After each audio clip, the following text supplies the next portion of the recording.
Mga balitang gigising sa inyong pagkakahimbing. Pupukaw sa inyong pananaw sa mga isyu ng lipunan sa araw-araw. Ito ang Hataw Balita.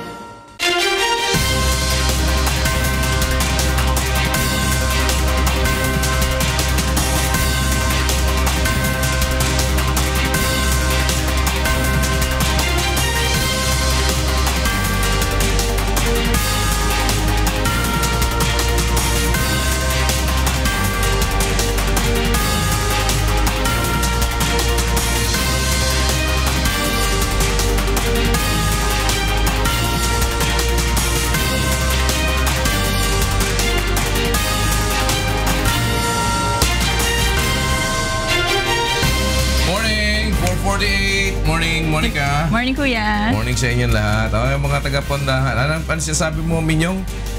Napapaalam si Minyong. Meron ba talagang gano'n? Yung kailan tumanda tsaka nagpapakasira? O ano na nahuli sa habol sa biyahe? Oo nga eh. Ano mo yung pag-aasawa, ano yan eh. Hindi yan bagay na minamadali o kaya dapat. Hindi naman pagka nakita mo na huli ka na dapat makikipag-apura. Alam mo Kuya sa mga kakilala ko, ganyan sila eh. Parang ginagawa nilang racing kapag nakita nila na yung mga barkada ko nauuna. Kailangan ako rin. Hindi nga dapat. Hindi naman yan parang bandwagon na di ba? Parang gaya-gaya na hindi yan application na parang Pokemon Go lang ang dating, di ba? Gusto mo maging isa sa mga Pokemon boys, hindi basta't ganun lang yun. Oo, may nakikinig sa'yo, Kuya. Hindi. Ano lang din, kasi mas magiging magaang ba sa'yo? Baka naman ikaw nabibigla sa buhay mo. Tatak mo na sa inyo. Nawala bigla. Pag-isipan mabuti. Ganda umaga ho. Yung mga ngayon pa lang nag-iinat-inat. Baka kayo'y nabibigla. May pasok na. May pasok na lahat. Oo, may pasok na. Baka akala nyo, pa? Baka akala nyo bakasyon pa. Oo, tsaka Kuya, yung mga August ang pasukan, karamihan this week din ang pasukan. Kaya naging very heavy din yung traffic lately. Oo nga. Tsaka medyo ngayon bad weather. Yun, maulan. Baka nag-aabang ng suspended na naman ang mga klase. Tsaka parang bang nakakahila daw sa pagtulog ngayon kaya marami ngayon bad weather. Tulog agad. Ganun yung mga parang kaya automatic. Tulog pa. Hindi pa na ayaw pang magising. Tapos pagka nagising, tatawad. Diba? Snooze. 5 minutes. Mga ganyan. Kaya nauso na ngayon yung alarm, dalawa. Dalawa yung alarm. Dalawang oras yung dalawang time. Bawa, isang 4:30 naka-alarm ka. Diba? Tapos may alarm ka ng second alarm, mga 4:50, ganun. Kasi may isang niloloko lang yung sarili. Niloloko yung sarili. Sabi niya, teka muna, papatayin, i-snooze niya. Diba? Kasi alam niyo may second alarm. May second alarm. Alam mo Kuya, may mga app, diba? Pinakita natin sa Good Morning Kuya, yung kailangan mag-solve ka ng math problem bago mo mapapatay yung alarm. Alokohan naman yun diba? Lalo ka na hindi ba? Lalo ka na hindi babangon. Diba? Tsaka, sakit ulo mo. Sabi mo, ayaw mo na mag-alarm. Okay, yung iba, merong application naman, kailangan tumayo ka talaga. Paano? Exercise. Hindi titigil kasi parang parang apakan. Kailangan mong apakan yung... apakan mo yung parang huminto. Cellphone? Parang, hindi parang mat. Parang mat siya. Ganun ba Kuya ang alarm clock mo? Hindi naman. Hindi Nagigising ka naman. Maganda yung mga ganitong alarm clock daw. Tingnan mo yung alarm clock na yan. Yung mga ganyan alarm clock. Pag mag-alarm, di ba? Oo. Tapos pag ayaw mo buhat, itatapong ka na sa kama mo. Diba? Wala kang choice. Yan ang matindi. May bombero ka, meron kang diba? Siguradong pagkapit bahay mo gising. Tapos tatapong kang gano'n. Buhay ka pa. Mas maganda nga yan. Sana yung meron kang parang mini pool dun sa may baba. Babagsakan mo. Para pag tumapong kang ganyan. Diretso ligo. Diretso ligo na. Araw po ng Friday, kahapon matraffic, sigurado ngayon matraffic na naman. Naku, Friday. At ngayon po ay ang pecha na natin, A12. A12, bilis ng araw. A12, Monday, A15, sweldo. Pero tapos na. 10, no? 2016, ako po si Daniel Razon. Ako naman po si Monica Veralio. Narito na po ang mga hatol na balita sa oras na ito. 10 inmate patay, isang warden sugatan sa pagsabog sa Parañaque City Jail. Achievement sa unang 50 araw ng Duterte administration, iuulat ng Pangulo. Seremonya sa paglilibing kay dating Pangulong Marcos sa libingan ng mga bayani, tiniyak na lalapat para sa isang Pangulo ayon sa Malacanang. Umano'y hitman ng mga drug lords sa Bilibid at shabu supplier ng ilang showbiz personality, patay sa anti-drug operation sa Laguna. Pagdinig ng Senado sa mga kaso ng extrajudicial at summary killings, itinakda na 5 milyong pisong incentive para kay Olympic silver medalist Heidelin Diaz. Dinagdagan pa ng 2 milyong piso ni Pangulong Duterte. At programang serbisyong kasambahay naging tulay sa pagsuko ng drug pusher at user. Tiwala sa himpilan ang kanila pong dahilan. Patay ang isang hinihinalang hitman ng mga drug lords sa New Bilibid Prison at supplier ng shabu ng ilang showbiz personalities sa isinagawang operasyon ng PNP, AIDG at PIDEA sa Laguna. Narito ang hataw na balita ni Lea Ilagan. Laban sa mga operatiba ng Philippine Drug Enforcement Agency at Philippine National Police Anti-Illegal Drugs Group ang mga suspect nang isilbi ang search warrant sa paglabag sa Republic Act 9165 at Republic Act 10591 sa Block 1A, Lot 10, Jasmine Street, Adelina Subdivision, San Pedro, Laguna. Kinilala ang mga nasawi na sina Alvin Comerciante, alias Vergel at alias Bordado at isang tauhan niya na nakilala lamang sa pangalang Kenneth. Ayon kay PNP AIDG Director Police Senior Superintendent Albert Ferro, si alias Vergel o Bordado ang hitman ng mga drug lords sa New Bilibid Prison. Siya po ay pabalik-balik labas-pasok sa mga kulungan. At alam naman natin ang connection sa mga kulungan ay medyo they are interlinked sa lahat ng jails na may mga nakapiit na mga drug lord. Ito rin aniya ay miyembro ng tinatawag na Ace Vergel Group at 14K Drug Group na nagsusupply umano ng iligal na droga sa ilang showbiz at diplomatic personalities. Siya yung isa sa mga tauhan ni Ace Vergel nung nabubuhay pa si Ace Vergel na alam naman natin na involved din sa illegal activity. So ito po yung connection sa showbiz, kaya ito yung ating pagtutuunan ng pansin na matulungan din natin yung nasa industriya ng showbiz na matigil na rin natin yung paglaganap ng pinagbabawal na gamot. Kay alias Vergel din aniya nanggagaling ang 30% na supply ng drugs sa Barangay San Vicente, San Pedro, Laguna. Sinabi ni Ferro, nakabilang naman sa 4 na naaresto ay ang tumalon sa bintana na live-in partner ni alias Vergel na si Christine alias Crizel Padilla na umano'y pinsan ng aktor na si Robin Padilla. At mayroon po tayong iniimbestigahan ngayon, allegedly ito ay relative ni Robin Padilla, so we'll wait for the investigation kung ano po ang connection nitong pinsan ni Robin Padilla na nandito, na siya po ang isa sa mga nandito sa loob ng nung in-implement natin yung search warrant. Nakuha din sa loob ng bahay ang 3 baril, kabilang ang hawak ni alias Vergel, granada, shabu at shabu paraphernalia. Lea Ilagan, UNTV News and Rescue, San Pedro, Laguna.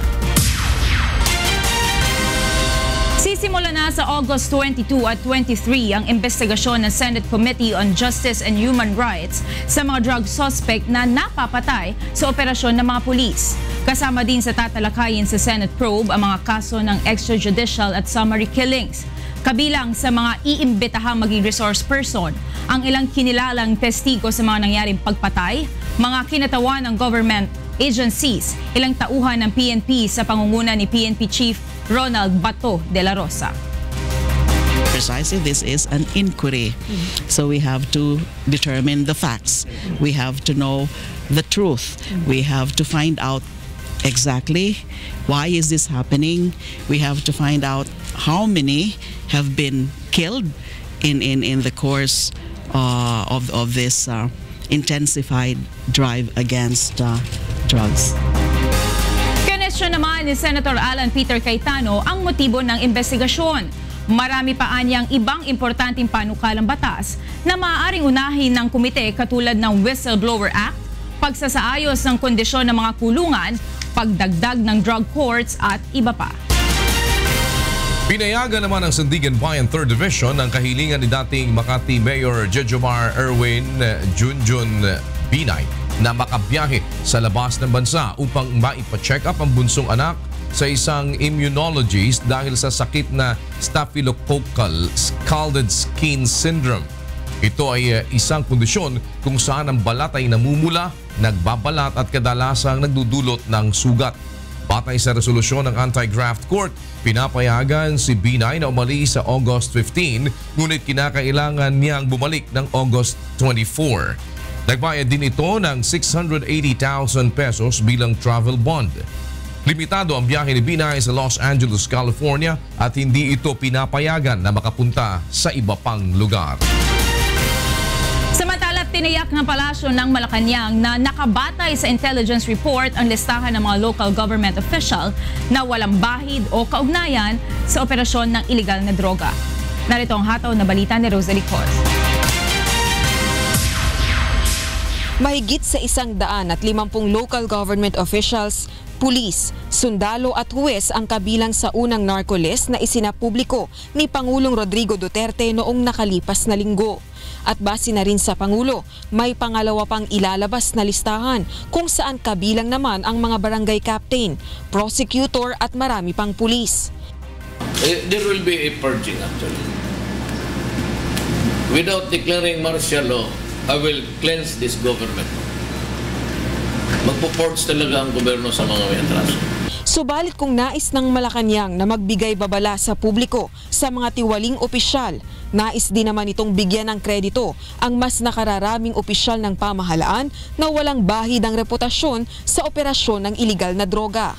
Ayon kay Presidential Communications Operations Secretary Martin Andanar, magpapalabas din ang Malacanang sa mga susunod na araw ng mga listahan ng mga malilinis na opisyal ng pamahalaan upang bigyan pansin na mas marami pa rin ang maganda ang reputasyon kaysa sa mga tiwali. Sinabi naman ni Presidential Spokesperson Secretary Ernesto Abella, dumaan din sa masusing validation ang mga ito bago maisapubliko.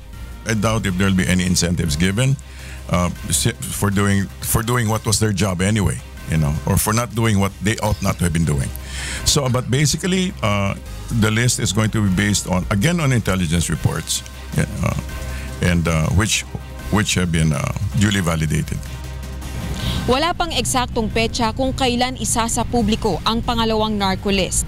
Ganun din ang listahan ng mga opisyal ng pamahalaan na napatunayan nilang walang bahid o kaugnayan sa operasyon ng iligal na droga. Rosalie Cos, UNTV News and Rescue, Malacanang. Inakusahan ng kampo ni dating Senador Bongbong Marcos ang Commission on Elections ng paglabag sa Precautionary Protection Order ng Presidential Electoral Tribunal. May kinalaman ito sa inihaing election protest ng kampo ni Marcos sa pagkapanalo ni Leni Robredo bilang pangalawang Pangulo. Narito ang hataw na balita ni Victor Gosare. Pinagpapaliwanag ng kampo ng natalong kandidato sa pagkapangalawang Pangulo na si Ferdinand Marcos Jr. ang Commission on Elections kung bakit hindi nito sinunod ang Precautionary Protection Order ng Presidential Electoral Tribunal o PET. July 12 nang mag-issue ang PET ng kautusan sa COMELEC na protektahan upang huwag mapakialaman ang mga election material na kailangan sa election protest ni Marcos laban kay Vice President Leni Robredo. Subalit natuklasan ng Marcos camp na noong July 12 din ay naglabas ng resolusyon ang Comelec on Bank upang magsagawa ng stripping activity sa mga vote counting machines at i-back up ang mga SD card na ginamit noong halalan. Ayon sa kampo ni Marcos, sinimulang ipatupad ang kautusan noong July 16. We're not saying that in doing so ay magbabago ho yung mga laman o yung audit logs. Hindi po. Ang sinasabi lang natin, klaro yung order. Express and clear, the PET order, wag mong galawin. And yet, any action to the contrary by the COMELEC, of course, is an express and clear violation of the PET order. Sumulat na sa COMELEC si Marcos hinggil dito. Iaakyat din ni Marcos ang isyong ito sa Korte Suprema na siyang tumatayong Presidential Electoral Tribunal. Depensa naman ng Commission on Elections, kahit may inilabas silang resolusyon, wala pa naman silang ginagalaw na makina bilang pagsunod sa kautusan ng Presidential Electoral Tribunal. Ngunit ayon kay COMELEC Chairman Andres Bautista, kailangan din nilang gawin ito bago isauli ang mga nirentahang vote counting machine. Yung makina hindi atin yan eh. Kailangan na natin ibalik sa Smartmatic dahil inaarkilahan lang natin yan eh. Kaya nga iba-back up mo yung data para you can get to keep it. Sumulat na ang COMELEC sa PET upang humingi ng klarifikasyon dahil kailangan ng maisauli ang mga VCM sa may-ari bago ang Disyembre. If by December 1, hindi pa namin maibalik yung mga makina, yung option to purchase will be triggered. Victor Cosare, UNTV News and Rescue, Manila. Dumating na sa Tarlac ang 17 sasakyan na dating naka-impound sa opisina ng Land Transportation, Franchising and Regulatory Board o LTFRB. Narito ang hataw na balita ni Brian Lacanlal. Sunod-sunod na dumating dito sa impounding area ng LTO dito sa Tarlac ang 17 sasakyan na naka-impound sa main office ng Land Transportation, Franchising and Regulatory Board sa Quezon City. Ayon sa LTFRB, dito na rin dadalhin ang natitira pang 12 unit na naka-impound sa kanilang opisina. Ang mga impounded motor vehicle ay nahuli lamang ngayong buwan ng Agosto. Kolorum ang karamihang violation ng mga sasakyan. Ito na ang pangatlong batch ng sasakyan na dinala dito sa Tarlac. Ang unang dalawang batch ng mga sasakyan ay mula naman sa Land Transportation Office o LTO. Nasa 34 ang kabuuang bilang ng unit na dinala dito sa Tarlac mula lamang nitong Lunes. So naghahanap nitong LTFRB ng mas maluwag na lugar para mas makapag-impound pa po ng mga unit kasi continuous effort po ito ng LTFRB. Tiniyak naman ng LTO na mapapangalagaan ang mga sasakyan sa lugar. Patuloy na nananawagan ang Land Transportation Office sa mga motorista na ugaliin ang pagsunod sa batas trapiko upang hindi mahuli at lumaki ang perwisyong dulot nito sa kanila. Brian Lacanlale, UNTV News and Rescue, Tarlac.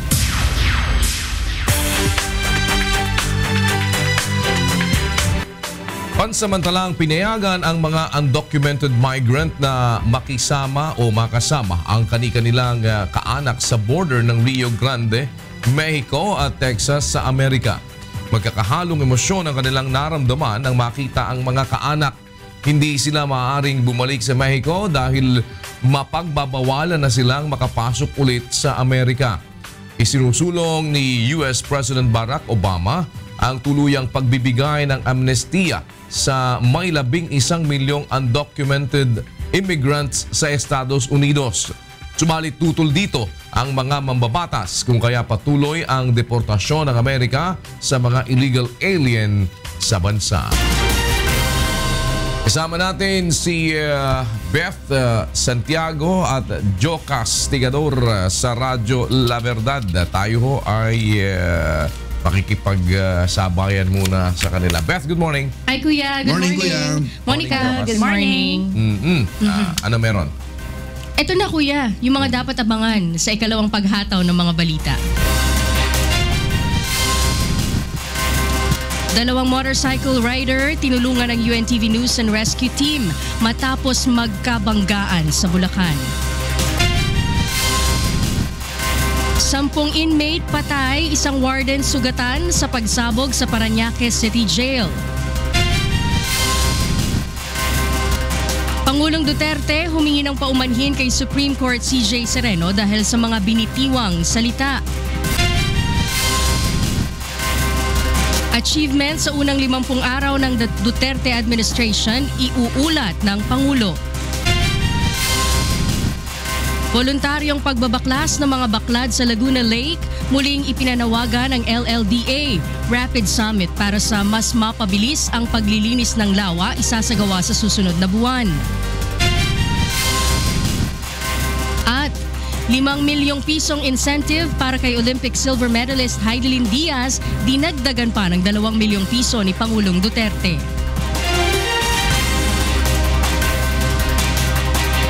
Sa detalye ng mga balita, 2 lalaki na biktima ng motorcycle accident sa San Jose del Monte, Bulacan ang tinulungan ng UNTV News and Rescue Team matapos na magkabanggaan kagabi.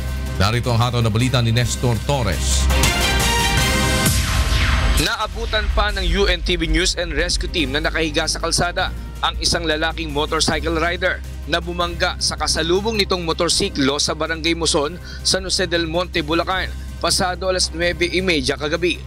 Agad nilapatan ng pangunang lunas ng grupo ang tinamong sugat sa bibig at gasgas sa tuhod ng biktima na si Roel Javier, 22 anyos, residente ng Barangay Graceville, San Jose del Monte City, Bulacan.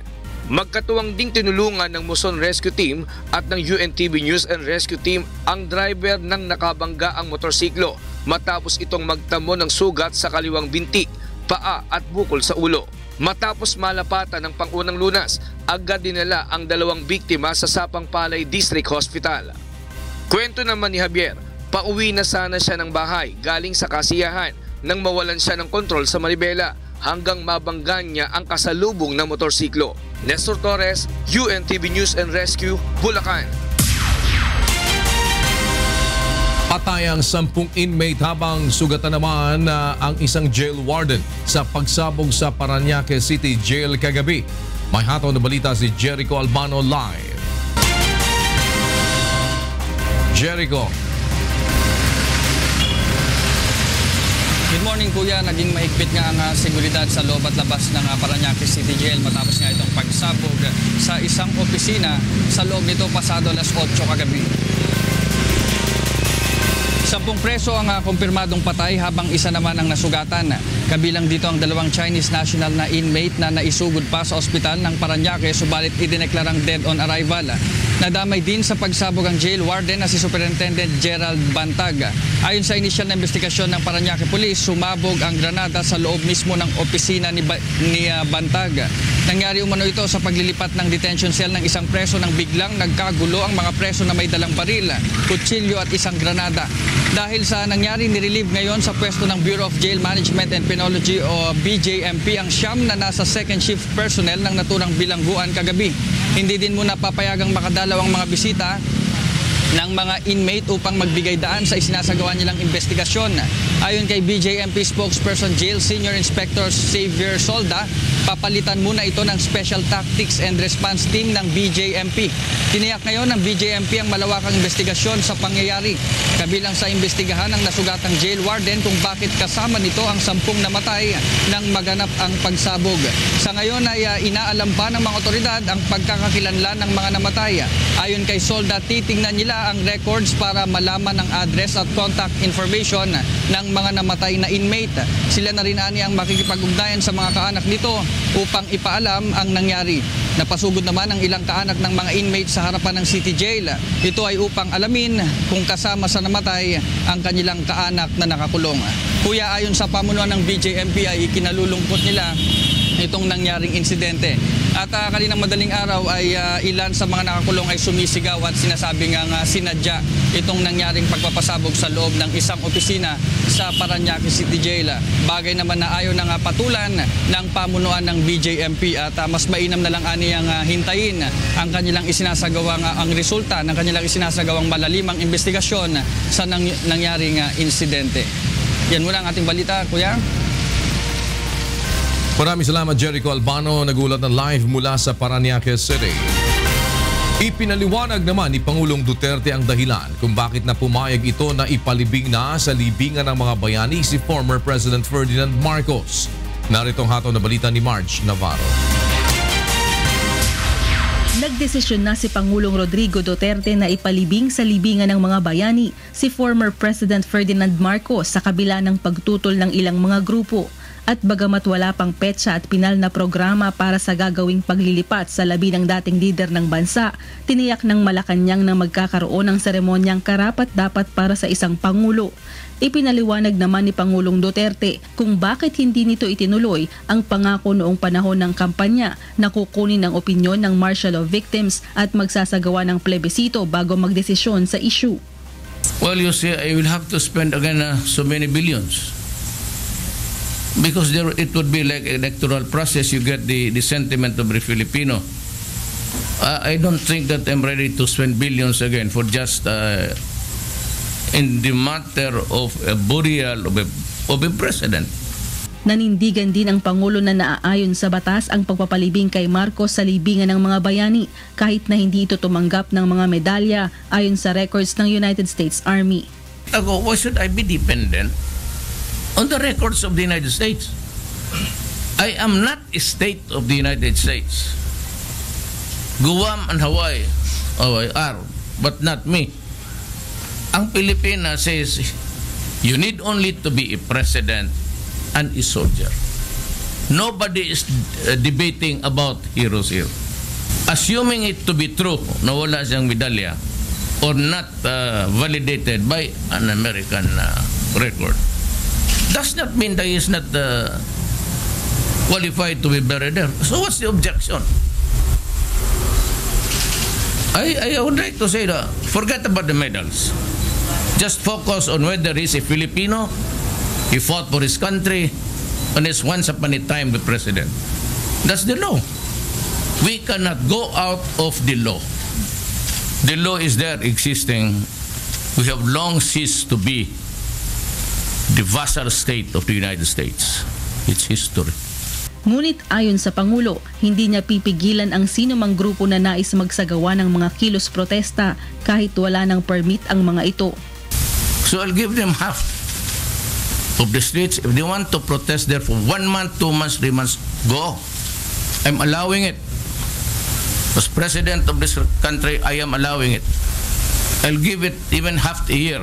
Magprotesta sila. Walang military, walang pulis magsita sa kanila. March Navarro, UNTV News and Rescue, Philippines. Humingi ng paumanhin si President Rodrigo Duterte kay Supreme Court Chief Justice Lourdes Sereno dahil sa mga binitiwang maanghang o harsh na salita laban sa punong maestrado. Narito ang hatol na balita ni Rosalie Cos.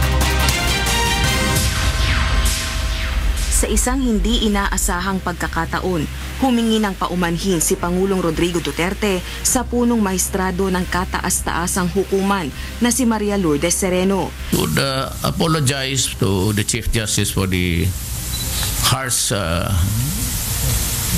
words. It was never intended. But ako kasi because of the magnitude of the problem, it was my way of solving the problem within the ambit of my powers as president. Matatandaang noong nakalipas na Miyerkules, nagbitiw ng matitinding pananalita ang Pangulo matapos sumulat sa kanya si CJ Sereno kaugnay ng mga pinangalanang huwes na umano'y sangkot sa iligal na droga. Kabilang narito ang pagbibigay ng babala sa pagkakaroon ng constitutional crisis at ang pagdedeklara ng martial law kung pipigilan siya sa kanyang anti-illegal drugs campaign at lumala ang suliranin sa krimen dahil sa talamak na droga. Subalit matapos ang matitinding pananalita ng Pangulo, piniling manahimik ni Chief Justice Sereno. Sa press conference na isinagawa kagabi sa Davao City upang bigyang pugay ang Rio Olympics weightlifter at silver medalist na si Heidelin Diaz, ipinahayag ng Pangulo na hindi niya intensyong magbitiw ng pananalita laban sa kasalukuyang Supreme Court Chief Justice. Subalit bilang nailuklok na Pangulo ng bansa, anya, nakikita niyang solusyon sa malalang suliranin ng iligal na droga sa bansa ang isa publiko, ang mga may kinalaman sa operasyon nito, lalo na ang mga nasa tanggapan ng pamahalaan. Dagdag pa nito, bahagi na rin ito ng freedom of information na nakasaad din sa saligang batas. Sa huli, binigyang diin din ng Pangulong Duterte na kahit hindi niya matapos ang kanyang termino, basta't may magawa siya para sa bayan. Kaya ko pinusta yung sabi ko, honor my life and the presidency. Maski na yan lang ang gawain ko para sa bayan ko, pag medyo nalinis ko to, if there's a shortening of term, I am ready to go out. Para sa akin, it's not really in the presidency, but what I can do to my country even for the shortest time. Rosa Licoz, UNTV News and Rescue, Malacanang. Iuulat ng Malacanang ang mga nagawa sa bansa ng unang 50 araw ng panunungkulan ni Pangulong Rodrigo Duterte. Mapapanood ito sa pamamagitan ng isang special presentation na ipalalabas sa Philippine television station na PTV4 sa August 18 alas 12 ng tanghali. Ilan sa mga highlight ng special presentation ang pagkakaroon ng Executive Order sa Freedom of Information o FOI, ang kampanya ng pamahalaan sa iligal na droga at maging ang mga naging hakbang ng pamahalaan sa suliranin ng trapiko sa bansa. Muling nanawagan ang Laguna Lake Development Authority o LLDA sa mga nagmamay-ari ng illegal na fish pen sa lawa ng Laguna na voluntaryo ng baklasin ang mga baklad. Narito ang hataw na balita ni Sherwin Kulubong. Nasa 400 hektarya na ang nabaklas ng Laguna Lake Development Authority o LLDA na mga illegal fish pen sa Laguna Lake, partikular sa Binangonan, Rizal at West Bay area na mayroong mga naglalakihang fish cage. Ayon sa LLDA, mahigit 2,000 pang hektarya na mga illegal fish pen ang kailangan nilang matanggal upang mas makinabang ang mga maliliit na mangingisda sa lawa. Dahil dito, hinikayat ng LLDA ang mga nagmamay-ari ng mga fish pen na voluntaryo na nila itong tanggalin upang mapakinabangan pa nila ang kanilang mga gamit. Kung gagawin na rin po nila ang dapat nilang gawin na i-self-demolish kasi illegal na o ang tagal nang hindi nagbayad, hindi nagrehistro, ang gagawin po nila, pwede na nilang sa kanila, mapasa kanila pa rin yung lambat, yung mga baklad, yung mga anahaw, kawain. Otherwise, kami po ang magko-confiscate ng lahat. Aminado naman ang LLDA na hindi madali ang isinasagawa nilang pagbabaklas dahil sa mga nagbabantay at may-ari na umaalma sa kanila. Kaya kung pwede na po natin na sarili na kusang gagawa ng kung anong dapat gawin para hindi na po umabot na may mga enforcement kaysa sa po may mga ganitong sagupaan. Huwag na po sana. Sinabi pa ni Acosta na sa susunod na buwan magsasagawa sila ng Laguna Lake Rapid Summit upang mas mapabilis ang paglilinis at pagsasaayos ng lawa ng Laguna. Sherwin Kulubong, UNTV News and Rescue, Laguna. Sa iba pang balita, alas 9 kagabi nang dumating si Olympic silver medalist Heidelin Diaz sa Presidential Guest House sa Davao City upang makipagkita kay Pangulong Rodrigo Duterte. Kasama niya ang kanyang pamilya maging ang kapwa weightlifter na si Nestor Colonia, Coach Alfonsito Aldanete, ilang opisyal ng Philippine Sports Commission at Zamboanga Representative Celso Lobregat. Tinanggap ni Diaz ang 5 milyong pisong cash incentives na mula sa pamahalaan na dinagdagan pa ng 2 milyong piso ni Pangulong Duterte. Lubos namang nagpapasalamat ang Filipino Pride sa lahat ng mga sumuporta sa kanya. Narito ang pahayag ni Olympic silver medalist Heidelin Diaz. Nagpapasalamat po ako sa inyo, sa nagdasal, sumuporta at naniwala sa akin. Nung last August 7 na iwagayway ko ang bandila ng Pilipinas sa Olympics. Dedesisyonan na ng Manila Regional Trial Court ang hiling ng mag-asawang Benito at Wilma Tiamzon at isa pang peace consultant ng National Democratic Front na pansamantalang makalaya upang makadalo sa pagpapatuloy ng peace talks sa Oslo, Norway. Narito ang hataw na balita ni Roderick Mendoza. Dininig ng Manila RTC Branch 32 ang musyon ng mag-asawang Benito at Wilma Tiamzon na pansamantalang makalaya upang makadalo sa idaraos na peace talks sa Oslo, Norway na magsisimula sa August 20. Imbitado ang mag-asawa bilang mga konsultant sa pagpapatuloy ng usapang pangkapayapaan sa pagitan ng pamahalaan at rebeldeng CPP, NPA, NDF. Hindi na tumutol sa musyon ang piskal gaya ng direktiba ni Justice Secretary Vitaliano Aguirre, kaya't maglalabas na lamang ng resolusyon dito si Judge Telma Medina. Ayon sa abogado ng mga Tiamzon, hihintayin na lamang nila ang magiging desisyon ng korte. Malinaw sa hearing kanina that she is aware and very conscious about the exigency and urgency of the motion given na ang resumption ay sa August 20. Tiwala ang abogado na pansamantalang palalayain ng korte ang mga Tiamzon, lalo na't suportado ito ng Peace Panel ng Pamahalaan at ng Opisina ng Solicitor General. May hiwalay ding motion upang pansamantalang makalaya ang isa pang Peace Panel consultant ng National Democratic Front na si Adalberto Silva na dati nang kasali sa usapang pangkapayapaan. Sa kabuuan, 22 consultant ng Peace Panel ng NDF ang kinakailangang palayain upang matuloy ang peace talks. Samantala, nagtitiwala naman si Tiamzon na uusad ang usapang pangkapayapaan. Palagay ko ay may enough will naman yung bawat panig na harapin yung mga mas importanteng mga usapin. Kaya batay doon ay optimistic kami na pwede pang umabante ang peace talks. Roderick Mendoza, UNTV News and Rescue, Manila. Nagpahayag ng pagsuporta sa Pilipinas ang bansang Japan upang mapalakas pa ang maritime security ng bansa. Narito ang hato na balita ni Janice Inhente. Dumating sa bansa si Japanese Foreign Minister Fumio Kishida upang makipagpulong kay Pangulong Rodrigo Duterte kaugnay sa pagpapalakas ng ugnayan ng Pilipinas at Japan.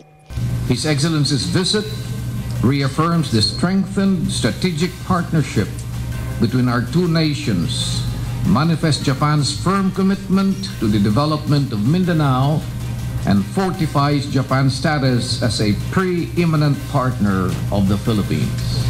Ipinahayag ng opisyal ang kahandaan ng bansang Japan upang makatulong at lalo pang mapagbuti ang maritime security capabilities ng Pilipinas.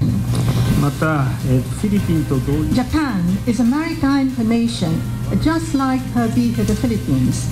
So I have conveyed during our meeting that Japan will continue to provide support for the improvement of the maritime security capabilities of the Philippines. Kaugnay ito sa kinakaharap ng Pilipinas at ng ibang bansa sa Asia na may kinalaman sa agawan ng teritoryo. Ang Japan ang isa sa hayagang nagpakita ng suporta sa Pilipinas nang ilabas ng Permanent Court of Arbitration ang desisyon nitong pabor sa Pilipinas. Gaya ng nakararami, nais din ng Japan na masolusyonan ang suliranin sa mapayapang paraan. In our meeting this time, we have agreed that in pursuit of the solution to the conflict in the maritime area, it is important to base ourselves on the rule of law and to resort to peaceful means and not use force or coercion. Kabilang din sa ipinangako ng Japan ang suporta nito sa pagpapaunlad ng seguridad, ekonomiya, sining at agrikultura, maging infrastruktura ng bansa. Nagpasalamat naman ito sa maayos na relasyon ng Pilipinas at Japan. Janice Inhente, UNTV News and Rescue, Davao City.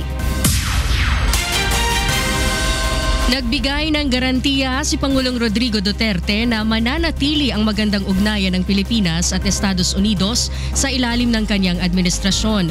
Lumabas ang pahayag ng Pangulo matapos na maging kontrobersyal ang kanyang sinabi tungkol sa kinatawan ng Amerika sa Pilipinas na si Philip Goldberg. Ayon pa sa tagapagsalita ng Pangulo na si Secretary Ernesto Abella, nagkaroon na ng sapat na paliwanag ang Pangulo sa mga sinabi nito nang ipatawag sa Amerika ang chargé d'affaires ng Pilipinas. Narito ang pahayag ni Presidential Spokesperson, Secretary Ernesto Abella. It was not meant to be a public statement. It was really addressed to a certain audience. And the comments are confined specifically to that audience. And Chargé d'Affaires already made proper explanations to the State Department. Itinuturing ang ugnayan ng Pilipinas at Amerika bilang isa sa pinakamatagal at pinakamatibay na alyansa sa buong mundo. Isinusulong ngayon sa mababang kapulungan ng Kongreso ang isang panukalang batas para sa mahigpit na pagbabawal sa pagharang sa mga bangketa at iligal na pagparada sa mga pampublikong lansangan. Narito ang hataw na balita ni Nel Maribohok. Kamakailan ay sinimulan na ng mga tauhan ng Metropolitan Manila Development Authority ang clearing operations sa mga major at secondary road upang maayos itong magamit ng publiko. Kabilang sa mga inalis ang mga maliliit na tindahan at mga nakaparadang sasakyan sa mga sidewalk at Center Island. Bagamat marami ang natuwa, meron din namang nagalit. Kaya naman isang panukalang batas ang isinusulong ngayon sa mababang kapulungan ng Kongreso upang magkaroon ng regulasyon at mahigpit na ipagbawal ang pagharang sa mga bangketa maging sa mga iligal na pumaparada sa mga pampublikong kalsada. Nakita natin in those cases or in those areas yung mga bangketa, yung mga sidewalk nagagamit ng mga hindi naman dapat gumamit, no? For instance, ginagawang parking lot minsan.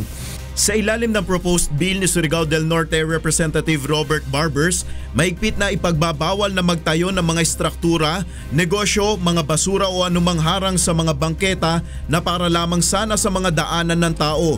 Temporary permit lamang ang dapat na ibigay ng mga otoridad kung gagamitin ang mga pampublikong kalsada upang paradahan o anumang aktibidad na posibleng makaapekto naman sa daloy ng trapiko. Ang LGU is the one that should be in charge of this. Dapat hindi na sila mag-i-issue ng permits. No, kasi minsan nag-i-issue ng permits ginagamit ng mga vendors. You will see in some of the sidewalks in Metro Manila, may makikita kami nagbebenta ng kung ano-ano. Kung maisabatas ang panukala ay maaaring magmulta ng mula 1,000 hanggang 10,000 piso ang lalabag rito at makumpiska ang mga nakaharang sa bangketa at i-impound naman ang mga sasakyan. Sang-ayon naman ang ilan nating kababayan sa panukalang ito. Sa tingin ko siguro mas maganda para malinis na rin yung paligid. Maganda sir kasi magandang kalsada, malinis. Nel Maribohok, UNTV News and Rescue, House of Representatives. Samantala, light news naman tayo. Laging highlight sa isang cook fest sa Batangas ang pagpapatikim ng iba't ibang luto o recipe ng isdang maliputo o isang uri ng freshwater fish na nahuhuli sa Taal Lake. Narito ang hataw na balita ni Vincent Octavio. Ang bayan ng San Nicolas, Batangas ay isang 5th class municipality at nakakasakop sa kalahati ng Bulkang Taal na paboritong dayuhin ng mga turista dito sa Batangas. At isa sa pinagmamalaki ng San Nicolas ang isdang maliputo na sinasabing tanging sa Taal Lake matatagpuan. Kaya naman kalinsabay ng ika-61 anibersaryo ng bayan, isang cook fest ang isinagawa sa 18 barangay nito. Ipinakita ng mga residente ng San Nicolas ang iba't ibang luto na pwedeng gawin sa isdang maliputo. Sinigang na maliputo, butter fried maliputo fillet with tartar sauce, maliputo Spanish sardines, escabeching maliputo, pinangat na maliputo at marami pang iba. Sa uli ay nagwagi ang maliputo salad na nilawakan ng mayonnaise, onion at carrots. Dahil sa mababa pa ang produksyon ng maliputo, nagkakahalaga ito ng 600 piso kada kilo. Ngunit ayon sa lokal na pamahalaan ng San Nicolas, plano nila na palakasin ang produksyon ng maliputo upang sa gayon ay may pagkunan na rin ng pangkabuhayan ang mga mangingisda sa bayan. Kasabay nito ay plano rin na palakasin ang turismo sa lalawigan. Kita at saka gaya ninyo ng mga media, tulungan nyo kami na may pakilala ang aming bayan bilang isang tourist destination. At talaga po hindi sila manghihinayang kapag nakarating po sa aming bayan ang Taal Volcano na pinagmamalaki sa buong mundo. Vincent Octavio, UNTV News and Rescue, Batangas.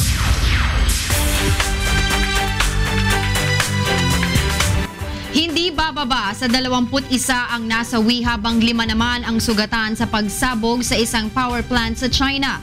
Ayon sa mga otoridad, isang high-pressure steam pipe na sumabog ang sanhi ng aksidente. Hindi ito ang unang industrial accident sa bansa na kilala sa pagkakaroon ng poor safety standards. Matatandaang nasa 165 tao ang nasawi sa chemical blast sa port city ng Tianjin noong nakaraang taon. Naglaan na ang US Health Department ng $81 million na pondo para sa pagdedevelop ng vaccine para sa Zika virus. Ang pondo ay kinuha mula sa ibang proyekto ng Health Department dahil sa kawalan umano ng allotment mula sa US lawmakers. $34 na milyong na pondo ang inilaan para sa National Institute of Health at 47 milyong naman ay para sa Biomedical Advanced Research and Development Authority para sa vaccine development. Sa kasalukuyan ay umakyat na sa 22 ang naitalang kaso ng locally transmitted Zika virus sa Miami, Florida. Ulat ng panahon mula kay Ray Pelayo sa ating UNTV Weather Center. Ray, long time ha? Morning po Kuya Daniel sa ating mga kasambahay. What's up? Mukhang... Fresh from training. Ha? Galing ka sa... Saan ka bang bansa nang galing? Sa ano po, malayo-layo. Sa area ng Caloocan. Malayo-layo ha? So, balik ka na dyan. Opo, meron pang kuya, may board exam pa by Sunday. May board exam pa. Okay, so may bago ka naman. Meron po sa next week kuya sa Lunes. Papakita ko po mamaya kuya kung pwede na sa inyo. Nasikaso. Ayan talaga. Sige. Malamig ba? Hindi po masyado kuya. Actually, yung temperature natin ng 26.1 degrees Celsius kuya. So today ba may ulan? Meron po kuya, meron pa tayong habagat. So ito po ay makaka-apekto pa sa malaking bahagi po ng Luzon and some parts of Visayas kuya. Ala naman bagyo? Wala po, merong nakikita kuya na cloud cluster dyan sa may silangan po ng Luzon pero labas po ito ng Philippine Air Responsibility. Yun pa lang po ngayon ang minomonitor ng Pag-asa kuya. Okay, sige, bigyan mo kami ng kabuuang ulat ng ating lagay ng panahon para sa araw na ito, Ray. Narito po maglagay ng panahon sa mga susunod na oras. Yung nga pong habagat, nakaka-apekto pa rin po sa may air ng Luzon at sa may western Visayas. Kaya po ang gale warning ng Pag-asa dyan naman sa may western seaboard ng Southern Luzon. Delikado po na pumulaot yung mga maliit na sakyang pangisda at mga sakyang pandagat. Ayon po sa Pag-asa, makakaranas po ng moderate to heavy rains ang area po ng Zambales, Bataan, Pangasinan, Mindoro, Palawan at Cavite. Makakaranas po dyan ng mahina hanggang sa malakas na ulan. Kasama na rin po ang area ng Batangas. Samantalang ang nalabing bahagi po ng Ilocos Region, yung Cordillera Administrative Region, kasama na rin po ang Batanes, ang Calayan, Pabuyan Group of Islands. Meron pong light to moderate. At nalabing bahagi ng Luzon, makakaranas naman po ng mga isolated rain showers and thunderstorms. Sa Quezon City, ngayong araw maaari pong umabot sa 29 degrees Celsius ang maximum temperature, tuwing araw 33, Baguio po is 16 to 20 at sa may area po ng Puerto Princesa City sa Palawan hanggang 30 degrees Celsius. Yung pong area ng Western Visayas, yung Panay at Negros Island, makakaranas po dyan ng mahina hanggang sa katamtamang pagulan. Ang Cebu at buong Central Visayas and then yung Samar at Leyte area, expect po natin may mga bigla mga pagulan o yung thunderstorms. Sa Iloilo City, maaari po pumala sa 30 degrees Celsius ang maximum temperature. Metro Cebu 32 and Tacloban City hanggang 33 degrees Celsius. Partly cloudy to cloudy skies ang area po ng Mindanao at makakaranas naman po dyan ng magandang lagay ng panahon. Pero pagdating po ng hapon o gabi, mas malaki ang tsansa na magkaroon po ng mga pagulan, pagkidlat at pagkulog. Sa Cagayan de Oro City at Metro Davao, maaari pong umabot sa 34 degrees Celsius ang maximum temperature ngayong araw, samantalang sa Zamboanga City hanggang 33 degrees Celsius.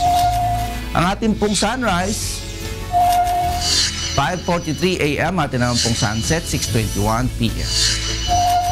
Yan ang ating ulat panahon. Umulan man po't umaraw, huwag nating kalilimutang pasalamatan ang Diyos na lumalang. Balik po sa India. Maraming salamat, Ray Pelayo mula sa ating UNTV Weather Center. Para sa mga karagdagang balita, bumisita lamang sa aming website na untvweb.com. Samantala, narito po ang mga dapat niyong abangan sa ikatlong paghataw ng mga balita. Seguridad sa Jolo, Sulu, mas sinigpitan pa ng militar para sa pagdating ni Pangulong Rodrigo Duterte. Moro National Liberation Front umaasa namang matutuloy ang peace talks sa pagbisita ng Pangulo sa lalawigan. Usapang pangkapayapaan muling bubuksan sa pagitan ng pamahalaan at Moro Islamic Liberation Front sa nakatakdang pulong sa Kuala Lumpur, Malaysia. Miguel Tabuena ng Pilipinas tumabla kay US top seed golfer Bubba Watson sa first round ng men's individual stroke. 5 milyong pisong cash incentives para kay Olympic silver medalist Edelyn Diaz. Dinagdagan pa ng 2 milyong piso ni Pangulong Duterte.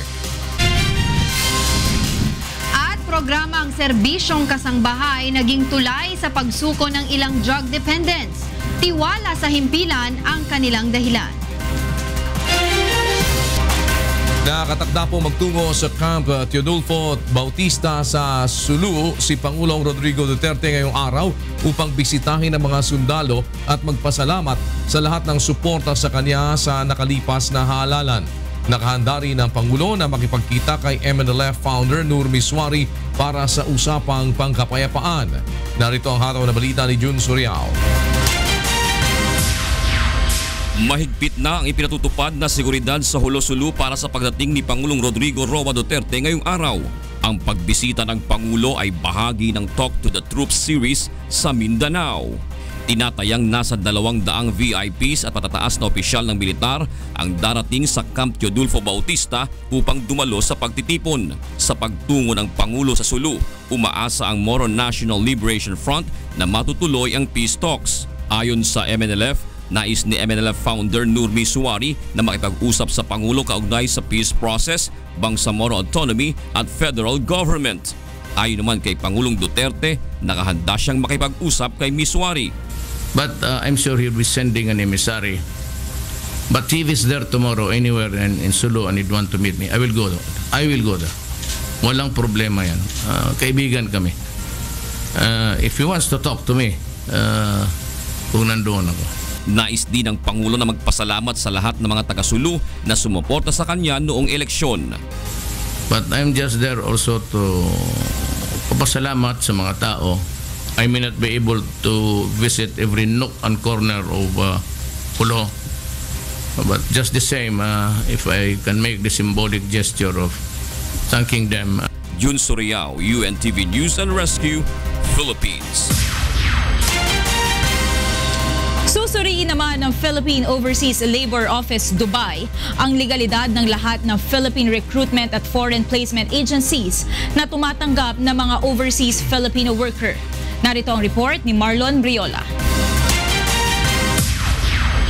Magsisimula na ang Philippine Overseas Labor Office o Polo Dubai sa verification ng Philippine at foreign recruitment agencies na nagpapadala ng mga manggagawa dito sa Dubai, lalo na ang mga household worker. We can have more ways to ensure that their rights, their working conditions are strictly monitored at lahat yun naaayos sa kanilang kontratang pinipirmahan nila. Ayon sa memorandum ng Polo Dubai, lahat ng recruitment agencies ay inaatasang magpasa ng kaukulang legal na dokumento hanggang August 22. Magsisimula naman ang verification ng Polo Dubai sa darating na September 5, 2016. Ito ay paraan natin para maproteksyonan lalo ang ating mga OFWs. May protection na sila ngayon. Makaka-attend sila ng ating post-arrival orientation seminar. So doon, didiscuss natin kung ano yung mga dapat nilang malaman habang nandito sila sa UAE. At magiging tayo sa ating mga agencies na dating may mga they were already pre-qualified. Meron silang pre-qualification certification. I-evaluate natin sila kung meron involved ba sila sa mga illegal means or irregular practices. Ang memorandum na ito ay tugon sa panawagan ng ating Pangulong Duterte laban sa mga illegal recruiters at talamak na human trafficking dito sa Middle East. Marlon Briola, UNTV News and Rescue, Dubai. Samantala, silipin muna natin ang sitwasyon ng trapiko sa mga oras na ito. Mula kay Joe Anano, live. Magandang umaga, John. Magandang umaga sa iyo, Monica. Magandang umaga sa lahat ng ating mga kasambahay. At syempre, good morning din kay Kuya Daniel Razon. At para nga sa mga kababayan natin na babiyahe o bumabiyahe na sa mga oras na ito, ay muli nating alamin ang sitwasyon ng trapiko sa mga pangunahing lansangan sa Metro Manila ngayong umaga. Unahin natin dito sa may Quezon Avenue, itong eastbound area sa mga babiyahe po patungong Maynila at babaybay sa kahabaan ng Espanya. Dito po sa may area ng Quezon Avenue ay nagsisimula na po dumagsa ang volume ng mga sasakyan. Kaya naman makakaramdam na ng unti-unting pagbagal ng trapiko dala dyan hanggang dyan sa may intersection sa may Roosevelt Avenue, pero bahagyayang luluwag pagkalagpas dyan sa may stoplight. Ang eastbound area naman, Monica, ito yung mga papuntang Quezon City Circle at Commonwealth. Yung mga dumadaan dito sa underpass ay wala pang magiging problema dahil tuloy-tuloy pa ang daloy ng mga sasakyan. Pero itong mga nakikita ninyo sa inyong mga screen ngayon, ito ay kaya medyo nagkakaroon ng bahagyang traffic dahil dito lamang yan sa may stoplight. Pero pagkalagpas nila dyan ay tuloy-tuloy muli ang daloy ng mga sasakyan. Puntahan naman natin ang lugar ng EDSA Q-Mart. Ang makikita nyo po sa inyong mga screen, ito po yung mga sasakyan na galing po ng Kamuning area papunta ng Cubao. Sa mga oras na ito ay mabigat na po ang daloy ng mga sasakyan dyan. Habang yung opposite side naman, ito yung mga galing Cubao, papunta naman po ng Kamuning area, ay unti-unti pa lang pong mabagal ang usad ng mga sasakyan sa lugar na yan. Silipin naman natin ang Quiapo area. Ang makikita nyo po sa inyong mga screen, ito po yung mga sasakyan na mula Quiapo biyaheng Paloton ay sa ngayon po ay wala namang magiging problema dahil tuloy-tuloy pa ang daloy ng mga sasakyan. Yun namang pong kabilang bahagi ay makakaramdam na ang ating mga motorista ng unti-unting pag-usad ng mga sasakyan. Yan po yung mula Quiapo patungong Espanya.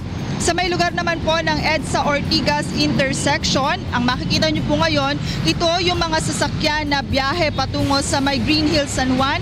Sa ngayon ay light to moderate pa ang traffic situation dyan sa lugar na yan. Habang ang kabilang bahagi naman, yung mga papunta sa Meralco Avenue, sa ngayon ay tuloy-tuloy pa din ang usad ng mga sasakyan dyan.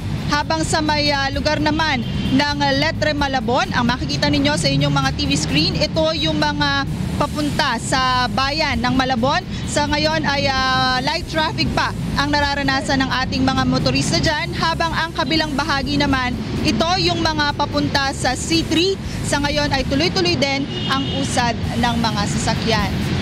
Monica, dahil nga medyo maulan at basa ang ating mga kalsada ay nais nating paalalahanan ng ating mga motorista na konting ingat po sa pagmamaneho para naman makaiwas sa anumang uri ng aksidente. At ngayon ay araw ng Biyernes, umiiral po ang number coding scheme. Ipinagbabawal sa mga lansangan ang mga sasakyang may plakang nagtatapos sa 9 at 0 hanggang mamayang alas 7 ng gabi. Yan muna ating traffic update. Balik sa iyo, Monica. Maraming salamat sa iyo, Joanne Nano, live na nag-uulat mula sa EDSA Quezon Avenue. Paggabi, grabe din eh. Oo, grabe din ang traffic kagabi. Oh. Lalo na pag konting ulan nga, matindi traffic agad. Talaga. Oo, pero mag-adjust na ho kayo sa mga oras ninyo ngayon. Dahil lalo na pag ganyan pumapatak ang ulan, medyo talagang nagpapalala doon sa mga traffic. At kagaya nga ng mga situation natin dyan sa mga kalsada, yung mga nakaparadang mga kasama naman kayo, yung mga truck yun iparada sa gilid. Ay nako, diba? Lalo sa mga main road tulad ng pinakita natin kahapon, maraming ganyan, kuya. Oo, at saka hindi lang yun pang yung mga ipinabawal ang pikon natin. Oo, maraming ganyan. At saka kuya, kung mapapansin mo, kahapon na doon sa IAB time, nag-uusap-usap kami nila Attorney Reg, nila Angela. Lately, napansin namin, parang bukod sa tumitinding traffic ng mga sasakyan, tumitindi rin yata yung traffic ng signal ng mga telcos. Ang bagal-bagal lately. Napansin mo ba, kuya? At saka hindi lang yung bagal-bagal. Minsan nawawalan talaga ng signal. May nangyari rin sa akin isang araw na ganyan. Ilang oras, ewan ko kung nasira yung phone ko, talagang walang signal. Pagong hilahod. Samantala, balikan muna natin ang sports balita. Kasama natin si Rina Villamor. Rina. Morning, Rina. Good morning, kuya. Kahapon nga ay very lucky tayo dahil nakapag-cover tayo nitong pagdating nga ni weightlifter Olympic silver medalist Heidelin Diaz na ginanap ngayon sa Ninoy Aquino International Airport Terminal 3. Wala namang nambalya sa'yo kahapon. Ano po, kuya? Walang nambalya sa'yo kahapon. Wala naman. Sila ang binalya ko. Kasi naunahan natin sila, kuya eh. Naunahan natin sa report. Wala naman nagsabi sa'yo kahapon na, oy, exclusive kami dito. Hindi pwede mag-cover kahit sino. Ay, mga ganon. Wala ba? hindi sila tatalab sa akin.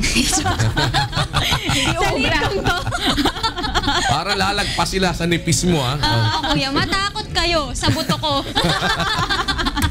Hindi kasi merong ganun eh. May nananakot doon sa Rio Olympics. Oo nga daw po. Dahil Exclusive daw sila. Diyan sa Rio Olympics kasi binigyan tayo ng accreditation. Exactly. So, magko-cover naman tayo doon para sa news.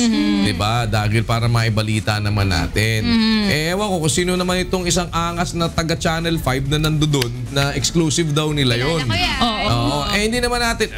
Kayo na nga, sa inyo naman yan eh, di ba? Ang amin lang, maihatid lang namin yung balita. Yes, iba hindi naman namin ini-air yung lahat yung kabuuan ng games. O kaya yung mga taga Channel 5, pagsabihan nyo naman yung mga tao ninyo na mag-aral naman ng etiketa moral.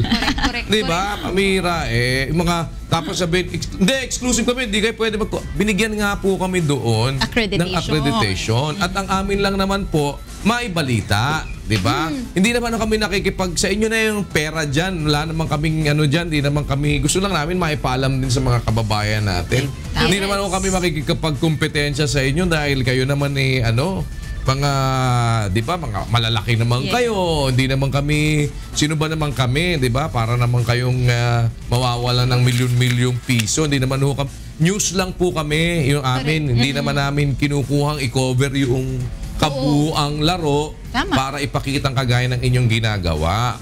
Kaya pinapaalam ko na lang din doon sa mga taga Channel 5 para naman tayong 'di ba? Para naman tayong hindi ayaw nyo ba mabalitaan ng mga kababayan natin Pilipino naman yung nangyayari sa mga 'di ba? Kagaya niyan, yung weightlifter na yan. Tama, parang ito naman hindi naman na kumbaga pare-parehas naman tayo mga Pilipino. Ano ba naman yung ipaalam mo sa kapwa Pilipino mo? Paano nangyayari, 'di ba? At tulad nga sinabi ni Kuya, news lang naman tayo. Balita lang naman yung amin. Hindi naman lahat, 'di ba?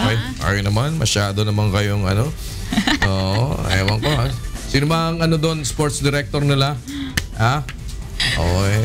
Ewan ko. Sino yung nyo? Bahala kayo. Ganyan ang... ewan ko sa akin lang naman. Mag-usap po tayo ng kahit na konting lang naman, patriotismo o broadcast ethics lang ng konti. Di ba parang yung iba nga dyan meron nga dyan. Ewan ko kung anong klaseng broadcast ethics din na sinusunod. May mikropono ng UNTV tapos sabihin, exclusive! Ay, totoo. Diba? Ano yung mikropono? May mikropono ng UNTV. Napanood ko yan. Nandun di ba parang kayo naman parang nilagay pa talaga. Ewan ko kung sino yung mga nandoon. Dapat kuhanin nyo yung pangalan kung sino yung mga nandyan sa o kaya magreklamo kayo sa barangay para di ba nagbigay ng accreditation to cover news lang naman yung aming ibinabalita. Di naman kami magdemanda kayo. Pumunta kayo sa organizer. Sino nagpa-accredit sa atin? Kung meron silang para naman kayong agawan ng candy. Sige, balita ka na ng sports, Rina. Dahil aga-aga naman yan. Mag-iinit lang ang ulo mo, Kuya John. Pero ito, maging masaya dahil nga dumating na nga sa bansa si weightlifter Olympic silver medalist Heidelin Diaz matapos ang kanyang matagumpay na kampanya sa 2016 Rio Olympics. Eksaktong 5:30 ng hapon, lumapag ang eroplanong sinakyan ng Pinay Olympian sa Ninoy Aquino International Airport Terminal 3. Masayang sinalubong si Heidelin ng kanyang mga magulang, mga opisyales ng Zamboanga City, miyembro ng Philippine Air Force Team, ang chairman ng PSC na si Mr. William Ramirez, executive director ng PSC na si Mr. Ronel Abrenica, Senator Sonny Angara at mga miyembro ng media. Bago pa man dumating si Heidelin ay nakausap namin ang kanyang magulang na sina Mr. Eduardo Diaz Sr. at Mrs. Emelita Diaz. Hindi sila nakakaintindi ng Tagalog dahil sila ay Chabacano, ngunit sa tulong ni Mr. Albert C. Atilano, ang Vice President for the Technical Committee in charge of training, ay naikwento sa amin ang pinagdaanan ni Heidelin upang marating ang tagumpay. Sinabi ni Mr. Atilano na nagsimula si Heidelin sa weightlifting nung siya ay 9 years old pa lamang sa pangihikayat ng kanyang mga pinsan. Kinuwento rin nila kung paano nakatulong ang weightlifting sa kanyang pag-aaral. Nakausap din namin si Congressman Celso Lobregat ng 1st District ng Zamboanga City kung saan sinabi niya ang pagsuporta niya sa atleta. Actually, sumali siya sa Olympics sa 2008, no? Ngayon, yung syudad ng Zamboanga may programa and may ordinansa kami na Ordinance 267 na nagbibigay ng incentive sa mga nananalong atleta sa international competitions. No? So, si Heidelin nanalo ng ilang international competitions. So, natulungan ng syudad. No? Okay. Ano pong tulong ang nabigay ng syudad kay Heidelin? Actually, yung panahon ko, yung incentive, yung pagpanalo niya. No? And also, nagtumulong kami sa mga supplements para yung sa pangatawan niya. Oo, pangatawan, no? Pagdating naman ni Heidelin, agad siyang dumiretso sa press conference room ng NAIA upang magpa-unlock ng interview sa mga miyembro ng media. Una niyang pinasalamatan ang lahat ng sumuporta sa kanya, pati na ang kanyang pamilya, coach at teammates. Sinabi ng atleta na wala pa siyang planong magretiro at pinaghahandaan na rin niya ang mga susunod pang laban. Samantala, pagbalik ng Pilipinas ay dumiretso na si Heidelin sa Panacan, Davao City o ang Malacanang of the South para sa kanyang courtesy call para kay Pangulong Rodrigo Duterte. Narito ang hataw na balita ni Janice Enhente.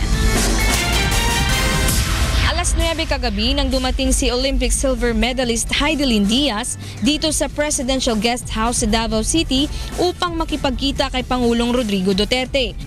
Kasama niya ang kanyang pamilya, maging ang kapwa weightlifter na si Nestor Colonia, si Coach Alfonsito Aldanete, ilang opisyal ng Philippine Sports Commission at Zamboanga Representative Celso Lobregat. Dito ay tinanggap ni Diaz ang 5 milyong pisong cash incentives na mula pa sa pamahalaan na dinagdagan pa ng 2 milyong piso ni Pangulong Duterte. Katabi ko po yung ating heroine sa Olympics sa Brazil, and siya yung nanalo sa silver weightlifting.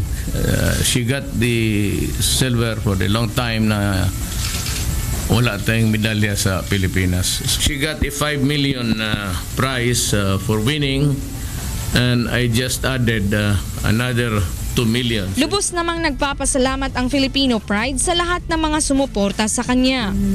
Nagpapasalamat po ako sa inyo, sa nagdasal, sumuporta at naniwala sa akin. Nung last August 7 na iwagayway ko ang bandila ng Pilipinas sa Olympics.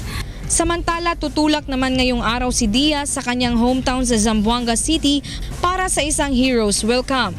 Dito ipagkakaloob sa kanya ang karagdagang kalahating milyong pisong incentives mula naman sa Zamboanga City Local Government.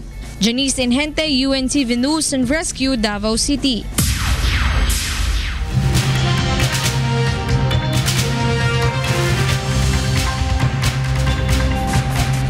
Kay US top seed Bubba Watson ang pambato ng Pilipinas sa golf na si Miguel Tabuena. Samantala, nanguna naman ang Australia sa unang round ng men's individual stroke. Mula sa Rio Media Center, may hataw na balita si Roland Lahara live. Yes, Roland, Bomgia. Yes, Bong Gia, Rina, magandang umaga sa ating mga kasambahay at syempre, good morning Kuya Daniel. Bong Gia at todos buses. Nanguna si Australian golfer Marcus Fraser sa unang round ng men's individual stroke matapos itong makapagtala ng 8 under par. Si Fraser ay nakakuha ng 9 na birdies upang pangunahan ang 6 na pong golfers na naglalaban-laban para sa Olympic medals. Tabla naman sa unang round sina Philippine golfer Miguel Tabuena at US top seed Bubba Watson matapos silang makakuha ng parehong puntos 2 over par. Samantala, nakapagtala naman si Justin Rose ng Great Britain ng kauna-unahang hole-in-one sa kasaysayan ng Olympics.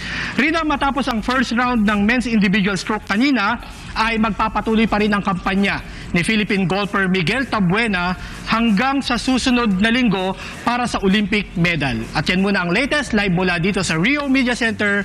Rina? Harang mula sa Rio Media Center.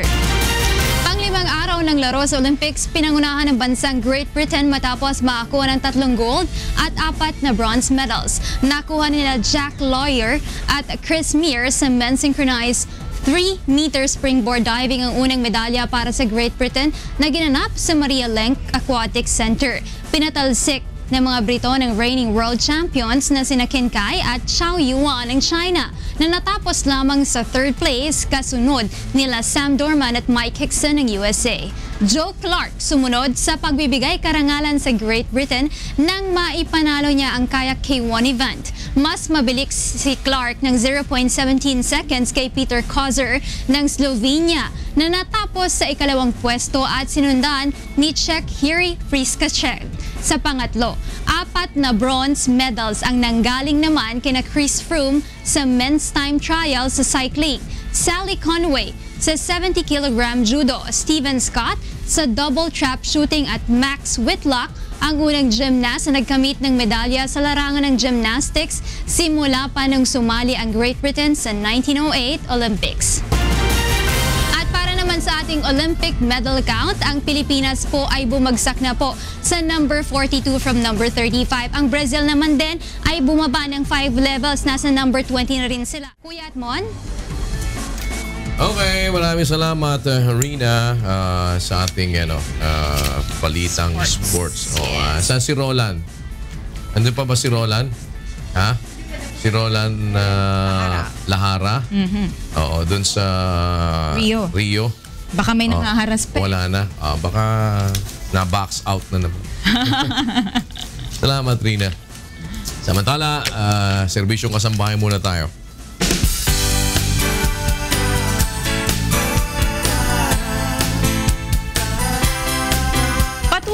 Daragdagan ang bilang ng mga drug dependent na lumalapit sa programang serbisyong kasambahay upang sumuko at magbagong buhay. Narito ang hataw na balita ni Jun Soriao. Umabot na sa mahigit 7,000 ang naarestong drug dependents sa tuloy-tuloy na operasyon kontra illegal drugs ng Philippine National Police. Mahigit 500 naman ang napatay sa mga operasyon. Nasa 546,000 ang sumuko na sa mga otoridad. Ngunit hindi lahat ng mga kababayan nating sangkot sa illegal na droga ay may lakas na loob na sumuko direkta sa kinauukulan. Tulad na lamang na mag-asawang drug user na lumapit sa programang Serbisyong Kasangbahay upang humingi ng tulong sa kanilang pagsuko. Ayon sa mag-asawa, tumigil na sila sa paggamit ng droga dahil nais na nilang magbagong buhay. Ngunit natatakot silang lumapit sa mga opisyal ng kanilang barangay. Bakit ho kayo sa akin lumapit para kayo sumurrender? Ayaw niyo humapatay? Gano'n na nga po, dahil sa ano po namin dito po yung tamang ligtas sa mag-surrender namin. Okay, so bakit ayaw nyo doon sa barangay nyo sumuko? Din nga po madalas ang patayan pagka may sumuko, pinapatay. Sa tulong ng programa ay nailapit sila kay Senior Superintendent Gilbert Cruz, ang direktor ng PNP Police Community Relations Group. Ako naman ho ay walang maisip na gagawin din. Siyempre, kung hindi kayo ho na aking mga pinagtitiwalaan at mga katulong ho natin dito sa mga ganitong problema. Alam kong isa ito sa mga kampanya ninyo. Pwede naman po nating tulungan si nanay at si yung kanyang asawa po. Aayusin na lang po namin, i-coordinate ko yan dun sa hepe doon, even sa local government po doon, para po maalalayan. Pero dito, i-document na po namin sila. Nakagaya ho ng ginawa namin dun sa mga nauna na nagkaroon po ng documentation para naman po yung pangamba po nila na may mangyari pa pong masama sa kanila, hindi na ho mangyari. Ako nyo sa akin, hindi na kayo gagamit talaga, ha? Pangako po. Sa loob lamang ng 3 linggo, umaabot na sa 6 ang mga drug dependent na lumapit sa programang Serbisyong Kasangbahay na nagnanais sumuko sa mga otoridad. Jun Soriao para sa Serbisyong Kasangbahay. Yan, okay. At sige, tayo na.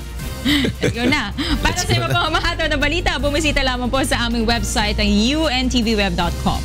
7:20 na po in the morning at babalikan namin yung mga nakapipikong mga istorya by Monday, God willing, dahil Kuya, baka yung sa habol natin sa Brazil, yung nakakapikong nangyayari dyan.